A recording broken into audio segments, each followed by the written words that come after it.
હજીરામાં વર્ષના અંતિમ દિવસના અંતિમ કલાકોમાં જ આગની એક દુર્ઘટના સામે આવી હતી। તે આગની ઘટના સર્જાતા કર્મચારીઓના કરુણ મોત નીપજ્યા હતા। હજીરા ખાતે આવેલી એમએનએસ કંપનીની અંદર કોરેક્સ 2 પ્લાન્ટમાં આગની દુર્ઘટના સર્જાઈ હતી। ઘટનામાં 4 મજૂરોના મોત નીપજ્યા છે, જ્યારે 10થી વધુ લોકો દાઝી ગયા છે। તેવી ગંભીર ઇજાગ્રસ્ત પણ થયા છે તેવું સામે આવ્યું છે। તમામ ઇજાગ્રસ્ત લોકોને સારવાર અર્થે હોસ્પિટલ ખસેડવામાં આવ્યા હતા। ઘટના બનતા જ નોટિફાઈડ એરિયાની અંદર ફાયરની ટીમ ઘટના સ્થળે પહોંચી હતી।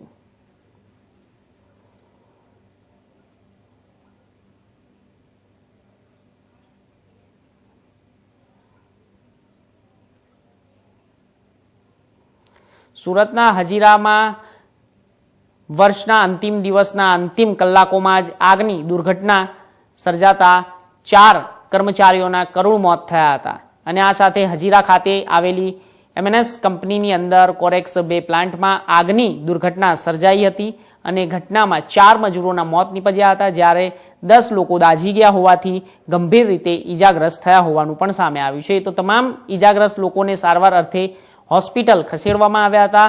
ઘટના બનતા જ નોટિફાઈડ એરિયાની અંદર ફાયરની ટીમ ઘટના સ્થળે પહોંચી હતી। टाइटल करिए बंदे गाड़ी हमने से